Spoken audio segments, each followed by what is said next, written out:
Thank you very much. For those people who don't know who I am, it's Glenn Farquhar. We've also got people outside watching on air, on the internet and so forth. So I'm an abstract artist. I live in Sydney. I've been creating and working and selling abstract art now for about 10 years. Originally I started off like most people. Never thought I could paint a straight line. Had no interest in art, to be honest with you. And Derevin have asked me to come and just give you a bit of a story on where I started, how I started, and show you a few of the things that I do now. So originally I started off with, one day my wife came home and said, I want some artwork for our wall. We moved into a new apartment in the city. And she said, I'm going to go and get some canvases and try it myself. And I said, yeah, go for it, have fun. Anyhow, she brought the canvases home and sat them on a trestle table like this on our balcony and starts painting the painting using some paints she picked up as well, just all from the $2 shop. And I just watched her do it and I thought that looked like fun. And when she did it, it wasn't a bad job. And so I said, let's have another go. So she got some more canvases and I had another go. And next thing you know, I'm creating art. And I just enjoyed it that much. And I just probably got a little bit caught up with it. And so I started going to galleries and just having a little look and seeing what was out there and looking for different ideas.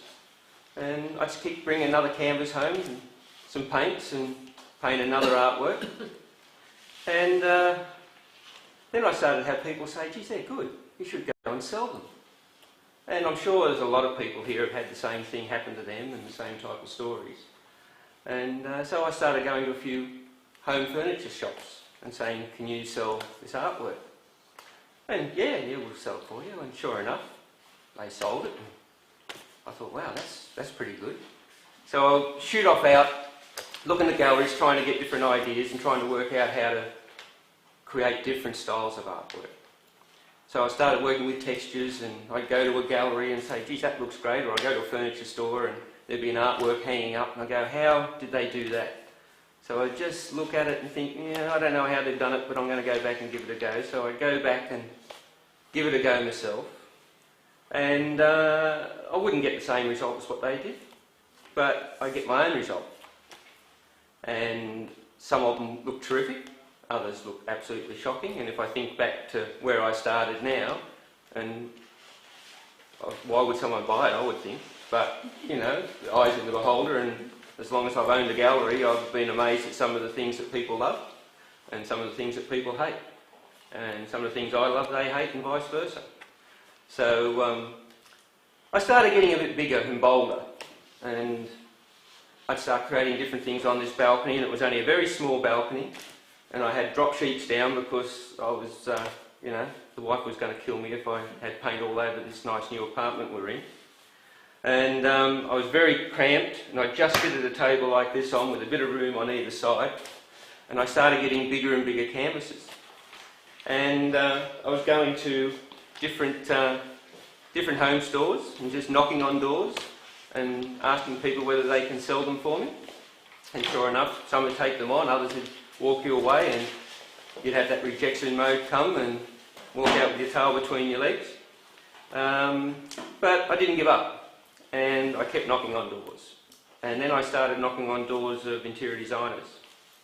And the hardest part for anybody who creates any art is selling it and moving it along, and rather have it piled up with, nothing worse than having a whole pile of artworks stacked up against the wall somewhere, but nowhere to get rid of them, and then you don't have the incentive to create more.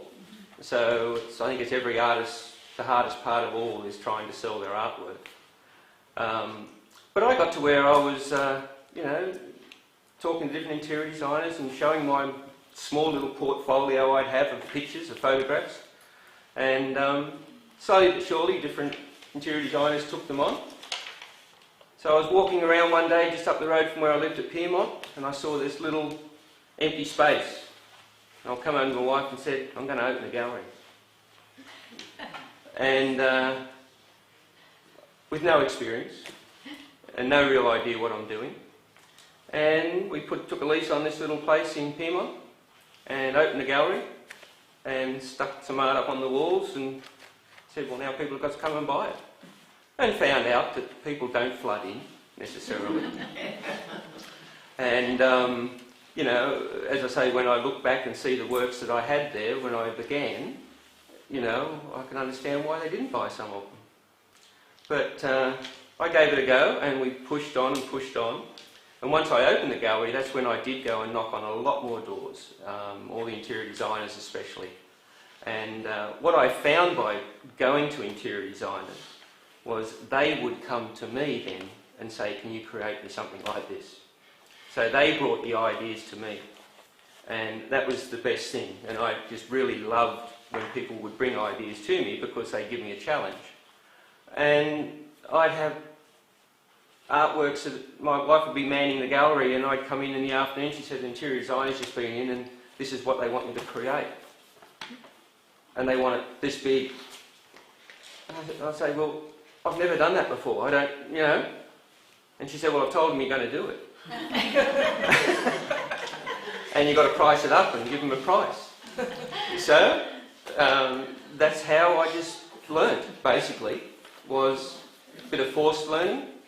And, you know, when someone gives you a project to do, they're basically telling you the techniques, the styles and so forth. All you've got to do is work out how to do it. And sometimes that's the best way of learning that I've found. Works for me, doesn't work for everybody. Yeah, I did these major projects, and this one particular one that my wife asked me to do from this interior designer, it was 2 large artworks going into a $4.5 million home on the harbour down at Breakfast Point. And it was in a Santa Fe style home, and this artwork had the Santa Fe style artworks with the skulls of cows and cowboy boots and all sorts of things, which I'd never painted in my life. And I'd never done a still life artwork. All I'd done was just mainly abstract type things. But I sat back and worked out how to do this thing, and I was amazed what I did, and it came out something really good. And I was put in a position where I had to sink or swim and make it work, and fortunately I was able to make it work. And with something like that, just gave me so much confidence. I thought, well, if I can do that, I can do a lot of other things. So the gallery in Pyrmont, we sold a lot of art from there, but it wasn't going where we wanted it to. So we closed that gallery and we opened one in Paddington, in Glenmore Road, thinking that we're in the art scene and this is where all the people will be. And that didn't turn out to be any good for us at all. We found that it was a lot of people would go on the art trails just looking at art and doing things and asking for ideas. And it was very, very selective. And the type of art that I was creating, interior design art, it's not investment art, and that is more the area for investment styles of art. So we stayed there for just over 12 months. Then we packed up and we went and travelled the world for 12 months. That was a little thing that forced on us. A really close friend of ours died of cancer very early. And my wife and I had a brain snap and said, we're going to go and see the world in case we die early. So we went and travelled for 12 months and sold everything up, my house, everything, shut the galleries down and went and travelled. And in that 12 months I never picked up a paintbrush, I didn't paint anywhere. I went and saw a lot of galleries around the world and came back and we set up another gallery in Camperdown. And we opened it as a temporary space. It was, I called it the cave. It was just a garage door in an industrial building, and it just went back with no windows, nothing. And I thought this will do just to get temporary, get us started and get back on track in Sydney. Well, we ended up staying there for 3.5 years. And from there, that's where it's amazing how much art I sold from this little garage door. And I again, when I came back, approached all the interior designers and kept knocking on doors and found outlets for my work. In saying found outlets for my work, it's easy to say that that's what you've got to do, but you've got to have work that they want as well. So the quality of my work had increased quite dramatically in these years that we were working in the different galleries and travelling overseas. And once we were set up there properly, that's all right. Once we were set up there properly, I then started to feel that I should start teaching, because I would constantly have people coming into the studio asking, how did I do this? You know, do I teach it? Do I do lessons? And they were beginners right through to experienced artists. There's not an experienced artist out there who's still not looking for ideas and techniques, and you know, you never finish learning, and that's what I still do every day, is looking for another idea, another technique, and another way of doing something. And I know some artists concentrate on a set style, and they'll work with one style, and that's where they succeed and do extremely well. I found with the type of work that I do, because I'm not a known artist as such, my art doesn't sell for investment, and my art needs to turn over. So to do that, if I was to stick to one style of art and one technique, it would limit me completely in the type of things that I do to try and make a living out of art. And so I'm always looking for a completely different technique, whether it's still life or whether it's straight abstract, all different mediums, anything that I can do to come up with something different. So my range of artworks increase, which gives my clientele a lot more to choose from. That's worked for me. So I've done that constantly over the years, and it educates me as well. And I find that I end up doing things that I never knew I could do. Just like the Santa Fe style of thing, you know, I wouldn't know I could ever create that. If you have a look on my website, you'll see zebras and different things like that. Well, that was an interior designer walked in the door and said, I want a large zebra, it's a black and white thing. And I never painted a zebra. I said, yeah, sure, we'll do a zebra. And once I painted that, it came up really well, and I've just done a series of zebras, and they just look stunning in the right locations in people's homes. I've got one in my own home at the moment. So they work really, really well as an impact artwork. And it's something, if you want people to get their eyes drawn to something, if there's one of these zebras on the wall, I can guarantee you they'll get drawn straight to it. Not everyone's cup of tea, but you know, I've got tigers, I do all sorts of things now. But anything that works on an impact situation, I love to create them. But as I said, interior designers, they just come in with all sorts of amazing things, and some of the things they ask me to create, I think, well, who would ever want that hanging on their wall? You know, it looks shocking as far as I'm concerned. I create it, they love it, and away it goes, and yes, it's up on some wall somewhere, and it's just made that place, finished it off perfectly. So you can't judge what's really going to work. You know, it's, as I say, every customer who comes in my shop or the gallery all have different ideas on what they're looking for. And same with the people who come in and create artwork in the studio, do lessons. I'll have a style I want to do for them and show them, but they'll have their own mindset on the colour and different things, and when we're putting the paint on canvas, they'll start to take it in their direction automatically, you know, so you can see their influence coming into it, which is great, and that's what I love to see.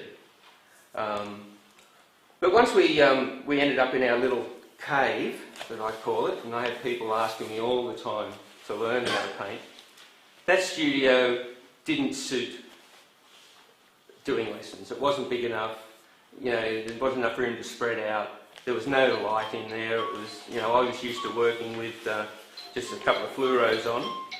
Oh, there's always a naughty one in every crowd.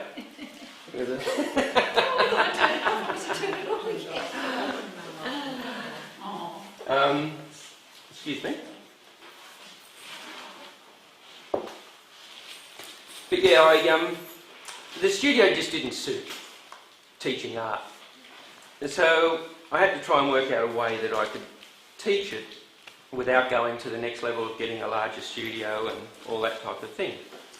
So that's when I came up with the idea of putting the lessons on DVD. And when I first did that, I was aiming not at the artists.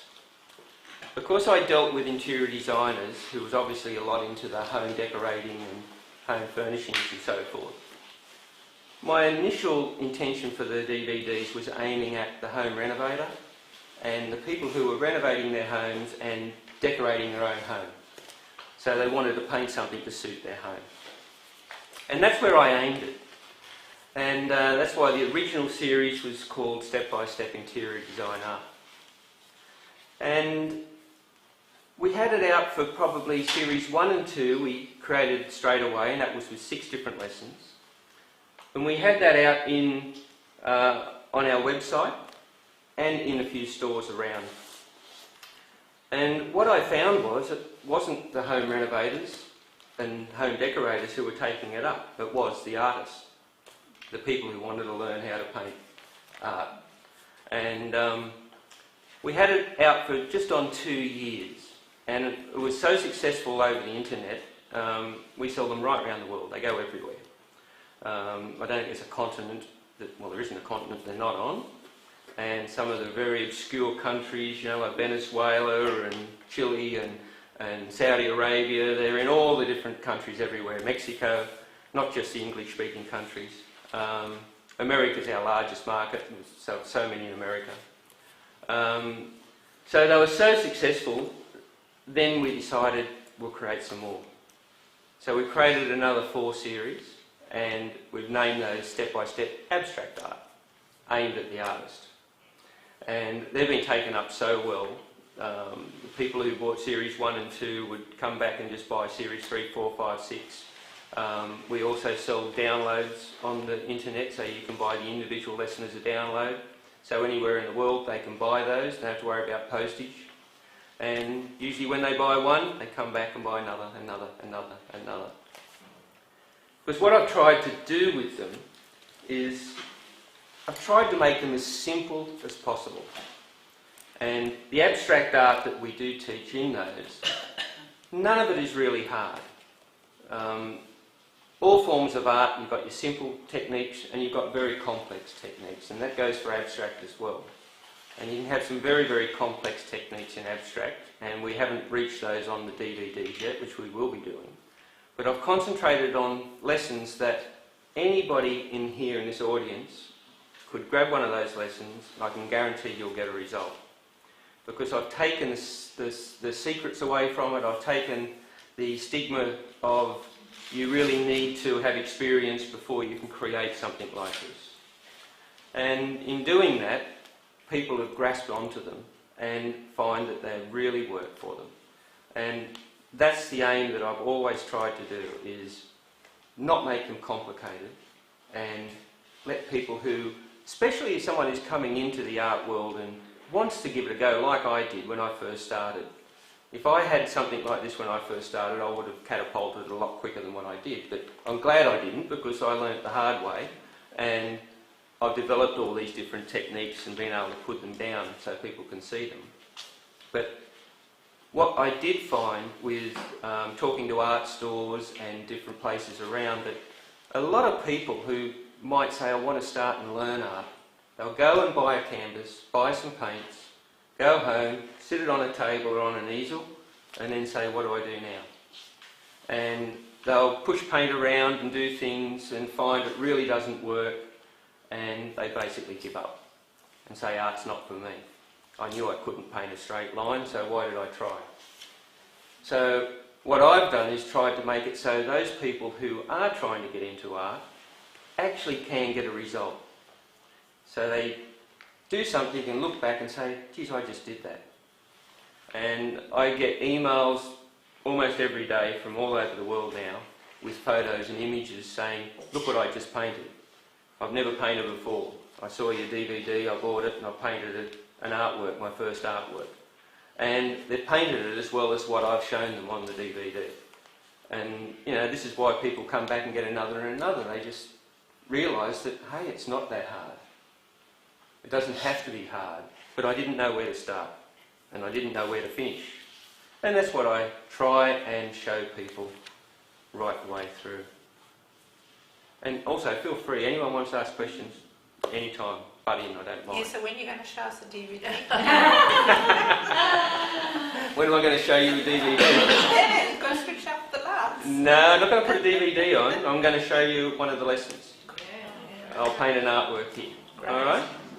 Have you ever done paintings for banks, been in touch with architects and so forth? I've done a lot of work for corporates. I could incorporate logos and company logos in artworks in an abstract form. Just decoration? Yeah, oh yeah. No, I've done a lot of corporate work as well for all different types of companies. You know, Channel 9's got big paintings in their boardrooms of mine, which have their logos incorporated in them for Channel 9 and the Go channel, and things like that. So those type of things usually come via interior designers a lot of the time, because they'll get a contract that they've got to do a particular job for a corporate company or something like that, fitting out offices or anything like that, and we'll do them. Yes. Did you ever, along the way then, have any art lessons or read how-to books, or have you just developed this all by your playing and looking? I have never had an art lesson, and I've never read an art book. Oh, well. And I've never bought someone else's DVDs. You're very, very entrepreneurial, aren't you? Yeah, look, everything I have done, I've done myself. The only, if you want to call it, help that I've had is actually going and looking at other people's work. And, you know, you might go to the Archibalds or I'll go anywhere like that, and I'll just look at the technique. Not necessarily the actual artwork, but I'll look at that technique and go, how did they do that? Go back and I'll try and experiment. And as I say, most of the time I don't get it the same as that artist, but I find something else in doing that and go, geez, that worked well. If I do this, do that, it takes me in a different direction. Yes, sorry? Sorry, can I ask you, did you ever do anything arty at school, or...? No. No? No. And my second question is, were you petrified when you looked at a big board the first time, or did you try and stick small and get that right first and then go big?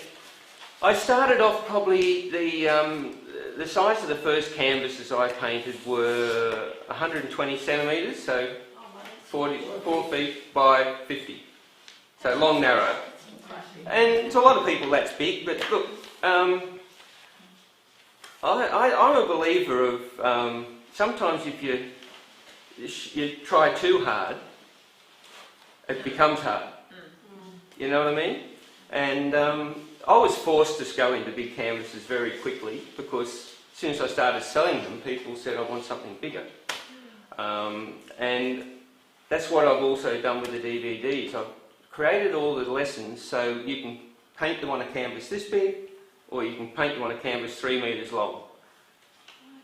They are exactly the same technique, you just do a bit more. And so it doesn't matter what size you're using, anyone can still create it. So and are you really, do you go for buying huge big bottles of paint rather than little tubes of paint? I always buy the big bottles because I use so much.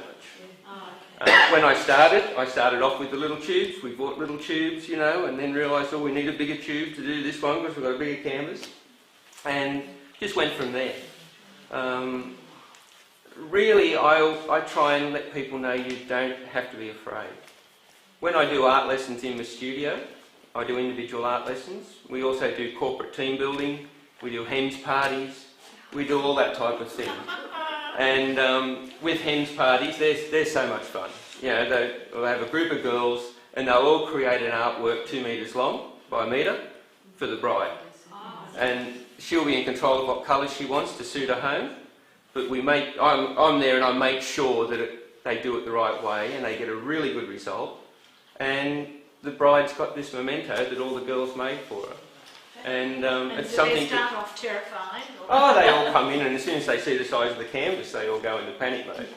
And I tell them they're going to paint it, but we do it step by step.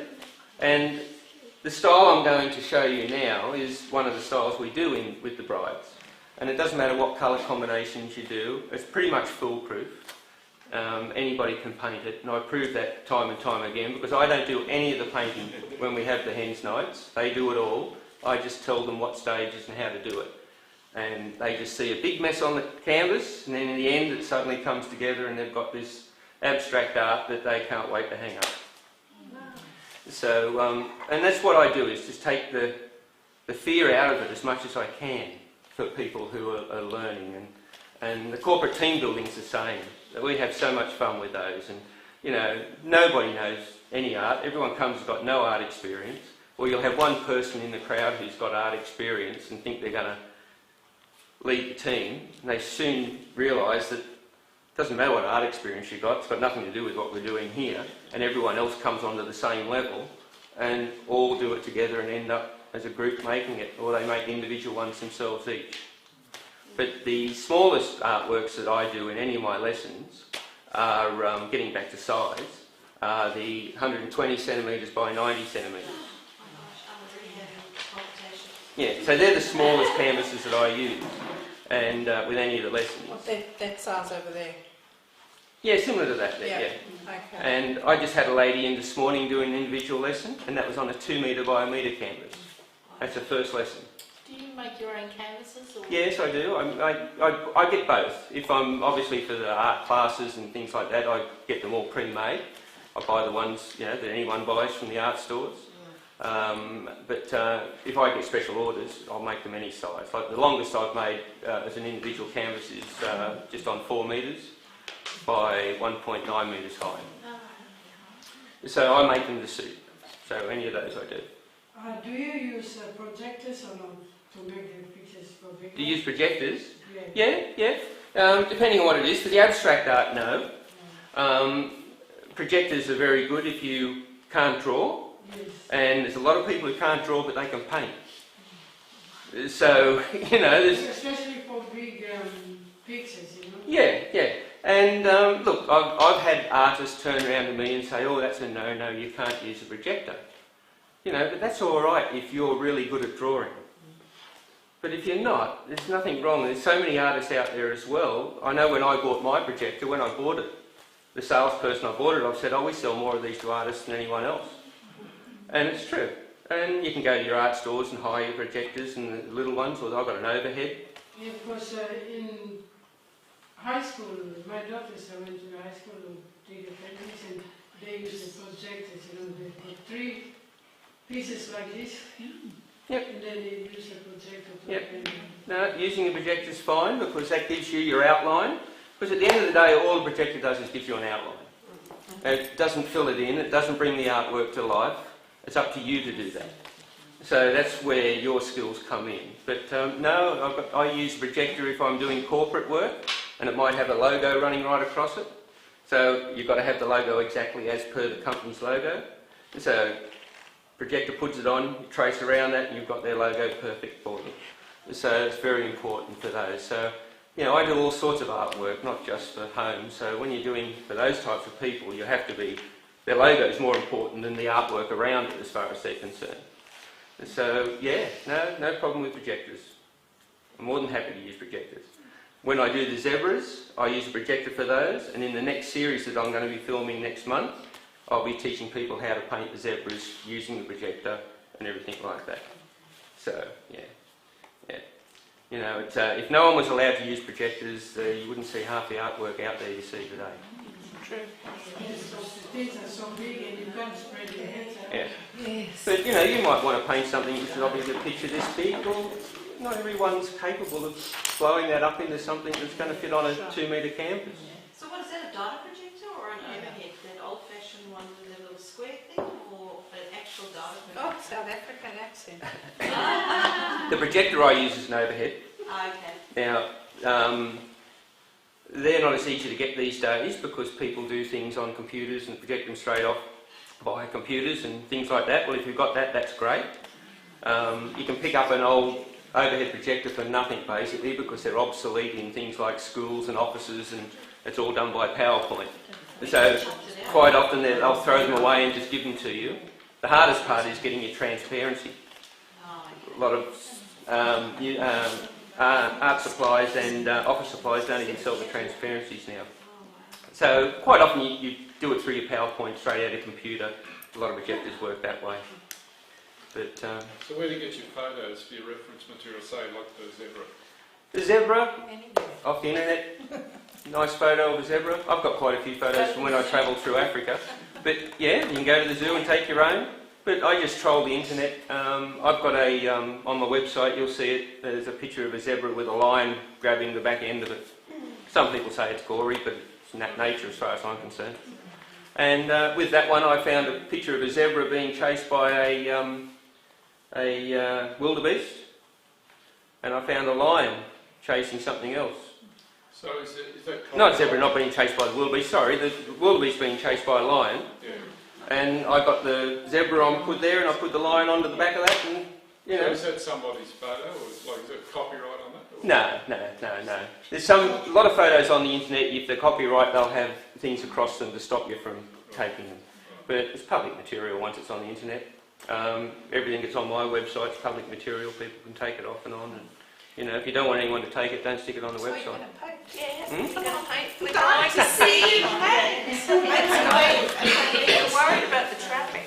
All right. You're worried about the traffic? On the way home, yes. All right. We'll do a quick artwork. That's quite warm, that one. Yeah, I'm just using an old one. Save using a good one. Now this artwork that I'm doing here, this is on series 1 of the DVDs. It's called Blizzard, and it's really just showing you how an easy way of just blending paints together. So you always do it flat, do you? Majority of my work's flat, large amount of it. Things like zebras and that type of thing that are on an easel, if it's brushwork. But a lot of the work I do is using wet on wet paint. So yeah, like there's pouring and there's different things, so if I put it up it'll all run off the canvas, so we've got to keep it flat. So this one, as I said, is called Blizzard, and it's just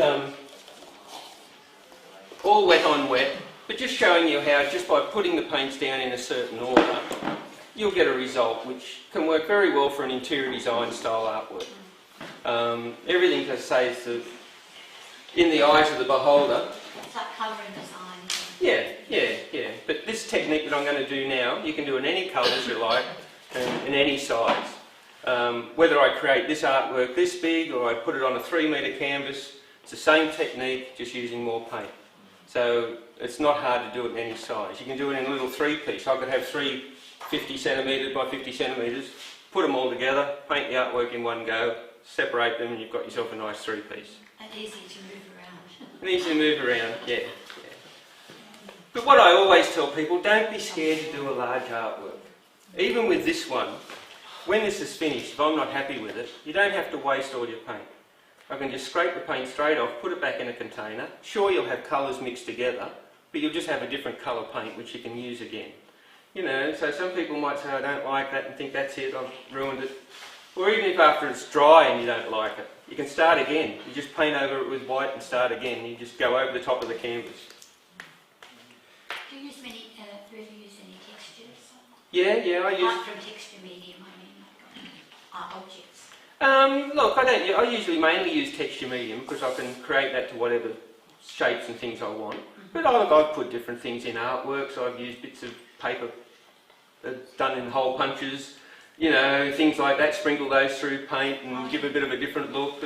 You know, you grab anything you like if you want to get a certain little look. Yeah. But what we're going to do, I'm just using the Derivan artist brand here. I'm not using your Matisse, the more expensive ones. This is, you know, a bit cheaper paint. But it's a really good paint and consistency for what I want to use it for. And a lot of the paints that I use, I mix with water, so there's no point going to the high end and then watering them down. You know, your pigments are just as good in this, everything's as good in this paint as it is in the higher ones, and it's a much easier paint to apply when you're working on a larger area. So all I'm doing is I'm going to just water this down a little bit. I'll lift it all up so you'll all be able to see everything that I'm doing. I'm just going to water it down. And the reason I'm watering it down, I just want it to be able to spread a lot easier. And it's consistency that I want to use to make the other paints work with it. And this paint as well, when you are going to water it down, it's easier to mix in rather than your more structured paint. So it'll mix quicker and easier with the water. It's very thin, isn't it? No, it'll still be reasonably thick by the time I've just... Once I mix this through. Have you got a favourite base set of colours? Probably my favourite base is white for most things that I do, and I usually tone up from that. Do you test with your board first or not? No. On certain things, if I've got something, I might have an old artwork on there I want to cover over, I might gesso it then. But because I'm putting, if I'm doing an artwork like the zebras, where I'll be doing fine brush work, yes, I'll gesso first and get a nice good cover across there, and then go from there. But most of the abstract, you don't need to gesso it, because I put the paint on quite thick anyhow, so you really got a good covering over your canvas. But I've just thinned that down. I'll do it a little bit more. I want it to be more like as if I'm... yeah. Cream. Alright. Cream. Yeah, that's the consistency I've got it down to. Okay. Beautiful, that looks fun. And there you go. The finished artwork. You're going to get away with it that easily. There'll be somewhere in a gallery somewhere to get away with that, I can assure you.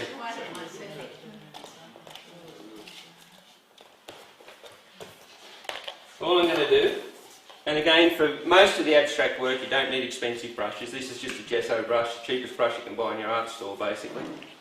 And I'm just going to spread this paint right across. Oh, don't tell me I've got some on David's floor. Oh, another bit down there. He's going to love me. He's going to love me, isn't he? I forgot to tell you, I'm a fairly messy painter as well. So we should have worn boots. Yeah, the front row could be in trouble. I did a display at the Easter show for Derivin, and people just come and gather around. The kids especially, they want to be right there, you know. And I had a couple of kids who were right on the front row. And I just said to the kids, come on, move back, you'll get splashed. And one lady who was standing there, she just did a beeline and ran right to the back of the crowd. Talk about panic. She must have had her best clothes on or something. She was gone in 2 seconds flat. It was really funny. So all I'm going to do is cover this and spread it right out. I'm sure I just poured it on because it's easier than dipping your brush in all the time. You just get it on the canvas and spread it out. And you're not worried about being smooth? Not at this stage, no. I'm just getting some spread right across the canvas so the whole canvas is covered. Okay. And we're not worried about it being perfect at this stage. What about the sides? Yeah, we'll do the sides. Okay. At a later stage. We'll get there. I'll just pick that big blob of white up so I don't tread it all over David's floor. It is a studio after all. Yeah. You can imagine what my studio looks like on the floor. Yeah, exactly. So what did your wife say? Armed only with enthusiasm when you said, honey, I'm going to open up an art studio. When I said I'm going to open an art studio, she was a bit puzzled. She was probably as naive as what I was at the time too. We were both naive. Is she an artist now too? She does do some art, yeah. She doesn't do as much as what I do, but she certainly does paint, yep. And she's got some really nice artworks that she paints. It's been sold around the world and gone all over the place. So she has her own style. What I'm doing now, I'm just going to even it out. And this is just the easiest way. I'm doing it very lightly. I'm not pushing hard on the brush. That'll ruin it. Will it? Yeah. It'll ruin it. Think like that. But no, when we opened the gallery, it was a bit of a leap of faith, I've got to say. We went into the deep end and found out all the pitfalls very quickly. But we balanced it out. What work were you doing before that? I'm a plumber by trade. Oh. Oh, wow. But I wasn't doing plumbing when I got into the art. I was out of the plumbing. I had a lot of trouble with my back and I couldn't keep doing that. And now I'm just going to go the other way. And by the time I go both ways, we've got a fairly even coat of paint. And as you can see, I'm using no pressure on that brush. I'm just letting the brush run across it. But really what this artwork does, you're just blending paints, and it just shows you how the paints will just blend together. And we use different thicknesses of paint as we go. And they'll all give us a different... That was a big splash, wasn't it? Yeah.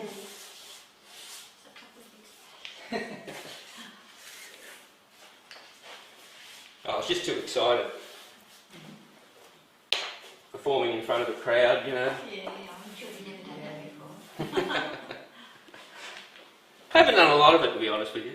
It's mainly one-on-one.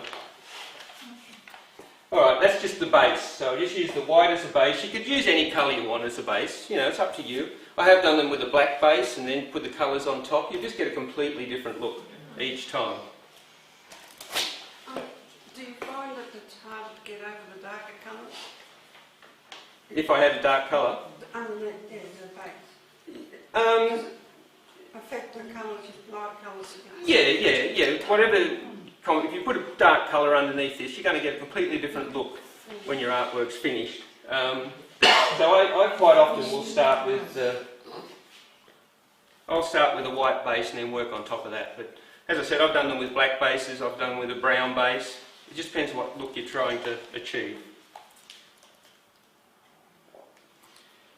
Now I'm just going to put a different colour on top, and the colour I put on top is going to be the dominant colour of the whole artwork. I've just put some yellow in there, but I don't want it to stay yellow, so I'm just going to make up a bit of a colour myself. So I've got yellow and a bit of burnt sienna. And there's another mobile phone going off. Oh, I don't know. No, I can't get it off. It won't turn on. I can't do it so silent. I'm going to put a tiny bit of black in there. I just want to darken it down a touch. Alright.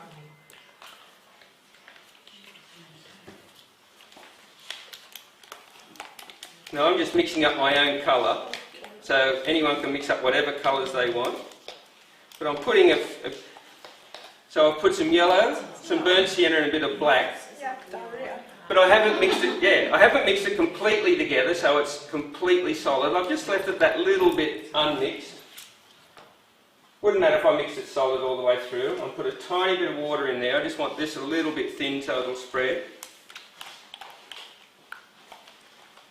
Now what I'm going to do, there's that same person again. Yeah, no, I can't get it off.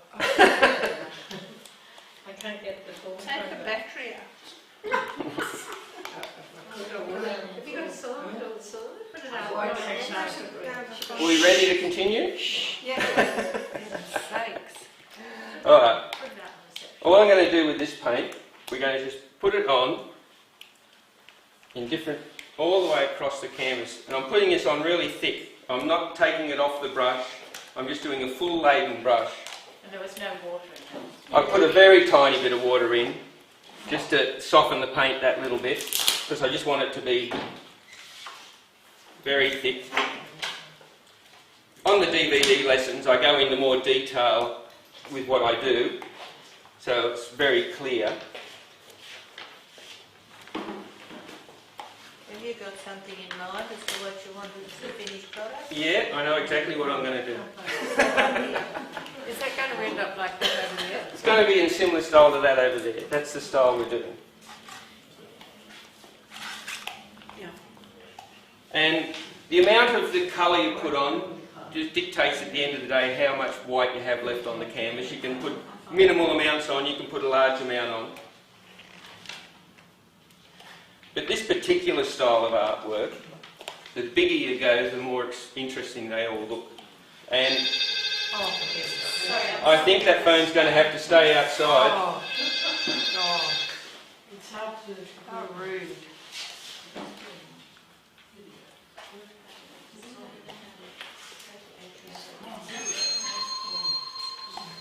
But as you can see, Put it in the car.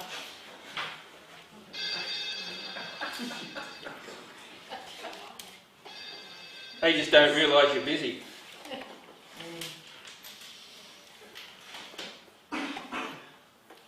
And it's all random, completely random. The light goes into it, mixes in, doesn't it? Yes, your white's going to mix into this eventually. But what you'll see here, I've mixed some yellow, and I mixed the burnt umber, and I mixed a little bit of black. But as I said to you, I didn't mix them totally together. So I just really loosely mix them up, and that's going to come into play a little bit further down the track. Now I want a little bit of the burnt umber.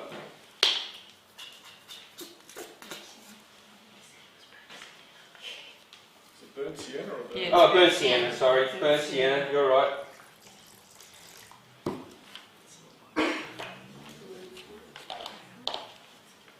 I don't even bother washing brushes or anything, because I just squeeze a bit out.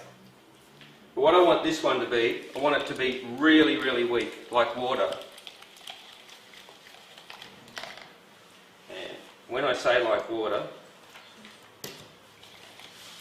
I really mean like water. Okay?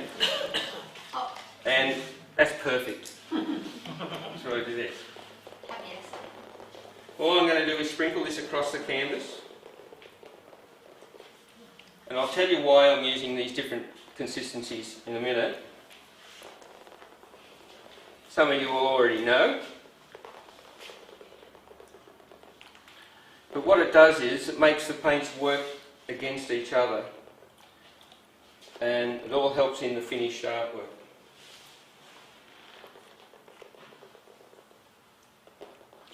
I'm just putting that across, so the way I describe it, like you had a light shower of rain across it.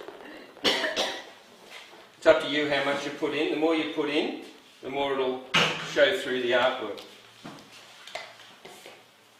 Now I'm going to do the exact same thing with some black.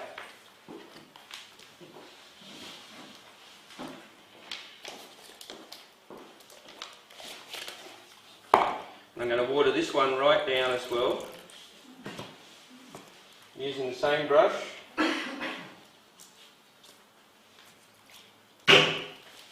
Because your black will always overpower the brown.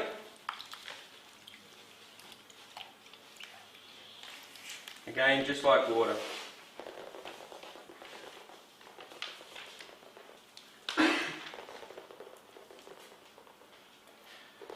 And I don't know whether the camera will show it up above there, I don't think it will. But when the weaker paint hits the white paint, and I'll show you, it seems to just disappear into the white.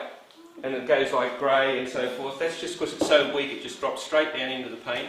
And sometimes it'll almost disappear. But we'll bring that to life again a little bit later in what we do. But just a technique like this is a great technique for someone who's never painted before to get something, a result of something that actually looks like you've really tried hard and you know, might have been painting for a little while. It's not the type of thing people can expect normally to have a result of just in one lesson. And as I say, on the DVDs I show you in detail and tell you all about the paints and different things in there, but and it takes a bit longer to do than what we're doing here. But realistically, like at the Easter show, I was creating one of these every 10 minutes. So, you know, and people would just stand around and watch it just suddenly come together. And they think there's trickery to it, or something like that. You know, he's been painting for years and it's all sleight of hand. It's not. It's just simple basics of putting paints on one after another. Now we've put that thin paint on, I'm just going straight out of the bottle full strength, and this is really the first paint we've put on at complete full strength. And this is going to be spread out just more randomly and not that close together. I'll probably on this one put about a dozen pieces of full strength paint on. Just with the black. So I'm using the same colours that we put in underneath.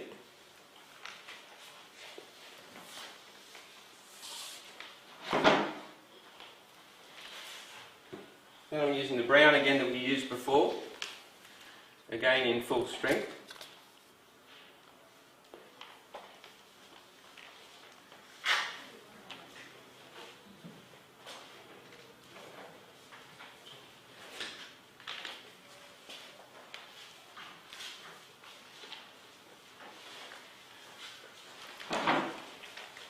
Now, has there anyone not been able to follow what I've been doing?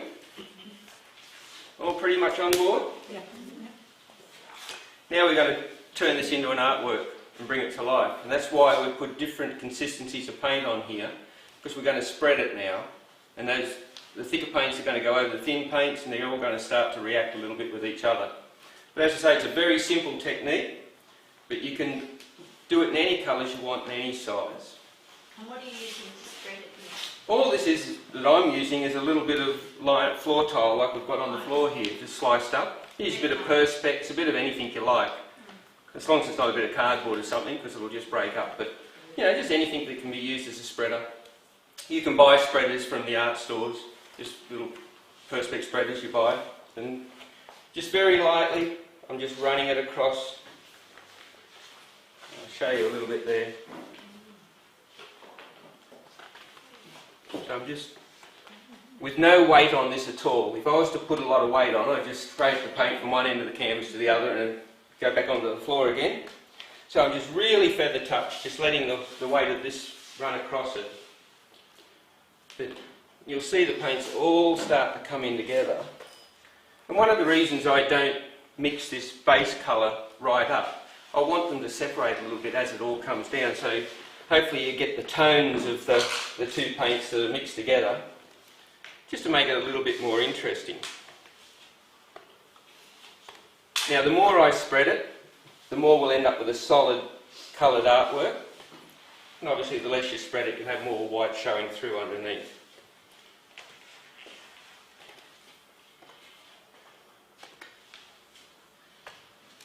Once I've gone one way, I'll just run some across the other way.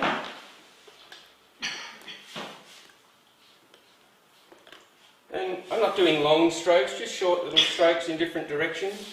If I see a bit I want to fill in, some of those thick lumps that I dropped down, there's one still sitting there, I'll just hit that and drag it through. And they just all blend in differently because of the different consistencies of paint. And as it comes together, you see it all. You'll be able to have a look at this close up when it's finished, and you'll see where the different thicknesses of paint react with each other and just create their own little patterns. And this is just using all your just acrylic straight out of the tube.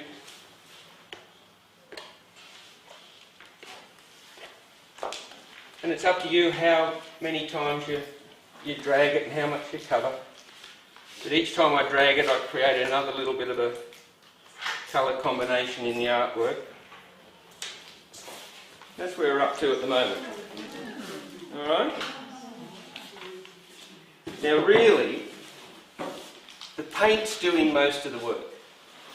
You know, there's not a lot of technicality in there as far as you're concerned. It's just knowing what to put on first. And that's what I said right at the start. I found that anybody who starts doing art, it's alright to say, here's your paints, here's your canvas, then you say, well, what do I do now? And that's what I try and do, is just show you, right, if you do this, you do that next and next and next, you'll get this result. That's with this technique. It goes for all the different techniques that we teach. We've got 13 different techniques there, and we're about to have 20. So each one is completely different to the other. So you can get a different style. And what we find with, I get pictures all the time being sent to me where people do some of this and some of one of the other techniques and combine them onto the one artwork and have some really interesting style of artwork which I'd never thought of. But they come and I said, geez, that's great, I wish I'd thought of doing that, but I hadn't. So everyone does something different. Now if we want to make this stand out a bit more and give it a bit more punch, I'll get some straight black and I'm going to mix this one with a little bit of water as well, but I want it to stay a bit thicker. I'm just going to use the black water that I've got here, save me getting some other water and save using any more paint.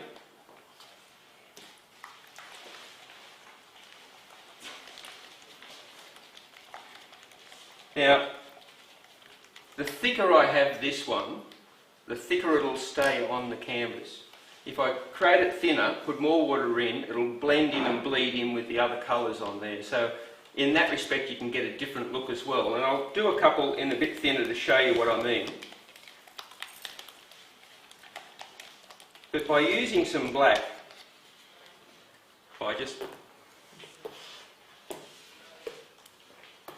the black will do, it'll tend to highlight the other colour.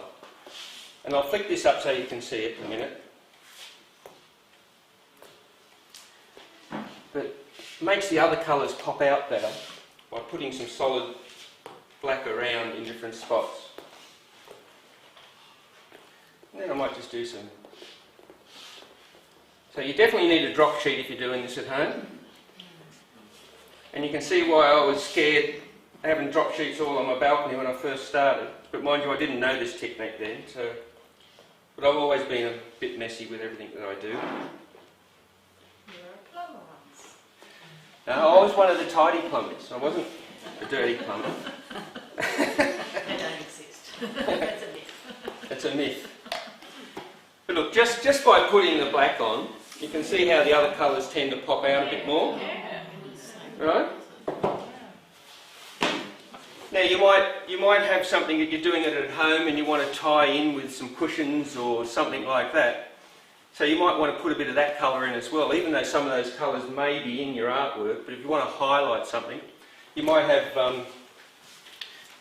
some cushions that are, you know, a red or a maroon or something like that. I want to.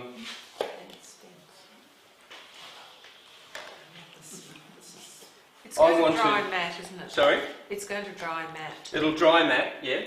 And once it's dried matte, then we put the clear over the top of it and it'll bring it up rich again. So I want to dirty this red off a bit. And why don't you put any of the medium in it while you're painting it to make it shiny? You can do that if you want to. I just never do. Oh. I always just throw my paint down and then put the clear over the top and it brings it up. I have done in some, but you know, by the time you're mixing your mediums and everything like that, when you're doing it so free-flowing like I'm doing, the paints all react so well together. I'd much rather use the paints and let the paints do the work, the way I know they'll work, and then if I want to put a clear on top, I can. Some people like it to stay matte too. I have a lot of people who love the matte look, so it gives you the option of both. But you know, you can certainly put these highlight colours. You can certainly put your medium in there, so they will highlight over the top of the matte. So there's different ways you can go about it. It comes up to your imagination, your own creativity, as to which way you want to go with that. But most of the time I just put the clear over the top and find that just brings the colours and the richness out. But you can highlight different ones by putting your medium in. So I just want to do this, so I've just got myself a really, like a deeper maroon type colour. Instead of getting one off the shelf, I'm just mixing up myself. Just with that little touch of black in there. You might have green cushions, you might have any colour you like, but you know, just try and do something that's going to tie in with the artwork as much as possible without being over the top. And again, we just do the same thing. And it's up to you how much of this you put on. Sometimes you might only want little spots all around, so it's just a subtle influence on the artwork. But by just putting another colour in, it gives you another different perspective onto the canvas. But by putting a lot of little spots in as well, it just ties it all in.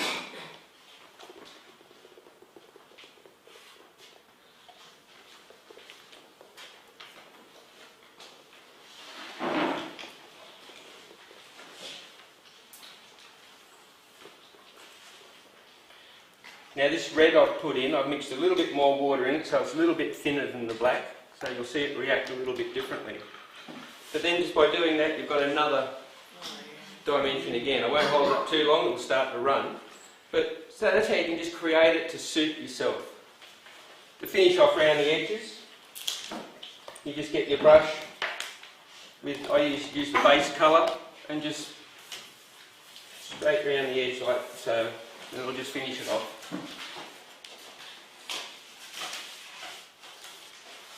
And we just finish the whole artwork around like that, and that finishes it off for you. So as you can see, that's really quick and easy. It's just making the paints do all the work for you. It's just knowing when to put them on, how to put them on. But if I was doing the canvas 3 metres long, 1 metre wide, it would make no difference. You know, you'd have the same style of art right across from start to finish. So that's why I say with a lot of these, doing a large canvas is not hard. If I was to do this particular artwork on a very small little square canvas, it would look very small and not much to look at. as you increase in size, they just explode. So doing something this size shouldn't be scary. And as I was doing when I was at the show, the Easter show, I was doing about 8 or 9 of these each day. But I didn't have anywhere to put the canvases, so when I was finished, after people saw it and had a good look at it and so forth, I'd just get my scraper and I would just scrape all that paint off back into a container. And I would use that again for the next artwork. Because all it would be is those colours with a bit of black and so forth. If I wanted to lighten it up, I'd just tone it up. But, you know, you can put that paint away, and as long as it's in a sealed container, you can use it again anytime. So you don't have to waste it. So if you've finished it and it looks ugly and you think, oh, that didn't work out what I want, scrape it all off, put it in a container, wipe it down with a rag, dry it off if you want, and you start again just the way I did. White paint straight over the top, and then away you go, exactly the same. If you leave that to dry completely, and then you think, oh, look, I don't like it, do the same thing. On the table, white paint straight down, and away you go. You know, you just have a little bit more texture underneath, which all creates interest in the art. So that's just one of what the styles that we do. And when we're finished, you can all come up and have a look, and you'll see how the thin paints have interacted with some of the other paints, and it's just what gives you that spreading ability of the paint. If I was to put all thick paint straight out of the bottle here, one, you'd use a lot more paint, and 2, you wouldn't get that interaction with the paints blending with each other so easily as what they have there. But what I'm showing people is, with all the things I do, I haven't invented the wheel. I'm not some guru who's come out of somewhere and suddenly found all these magical things. Most people who are in the art world understand how all these paints work. And they say, well, that's quite simple. All I've done is put those techniques in a lesson for people who do think that's really hard. If you've never painted before and you walked in somewhere and said, you're going to do your first artwork, if you were to finish artwork and go home with something like that, you think you've done pretty well. Well, I can guarantee that anybody who comes to my studio can do that artwork. Anyone in this room, I could get you to do that artwork to the same quality as what I've just done. Just by showing you how to do it. And sometimes if you muck them up, that's part of the fun too. We can give another dimension to it if you want to. You can put a few different little things into it, just by putting a few lines in. Just give it another perspective to the artwork if you want to just give it a little bit of interest.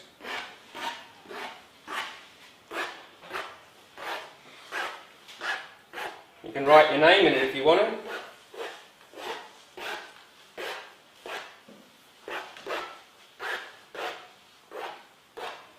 Again, gives it another slightly little different extra look to it. So, you know, it's all just having fun and enjoying what you do and learning at the same time. So we've got any questions there? Drying, so that would take quite a long time to dry. Yeah, you leave it a couple of days. Yeah. Yeah. Do you hasten the drying process? Oh, sometimes I'll stick them out in the sun, or I'll hit a hairdryer on them. You know, you can do that type of thing as well. Yeah. Yeah. How do you make the canvases? How do I make the canvases? Actually, if you go to my website, I've just created a YouTube video which shows you start to finish how to make the canvas. So on the website it's there, and I'm showing you how to make the canvas on there. I think it's about 1.8 metres by a metre, I think, from memory, that I made on there. But I show you start to finish. So that's a free lesson just on the website. Yeah.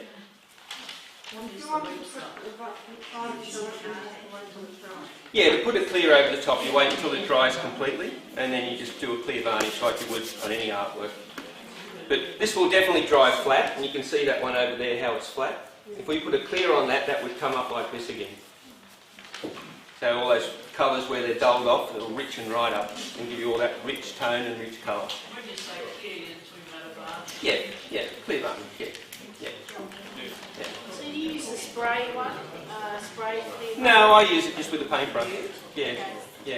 If I've got an artwork which I really want no brush strokes in, and I want something really neat and tidy, I'll either put it on with a roller or a spray. Yeah.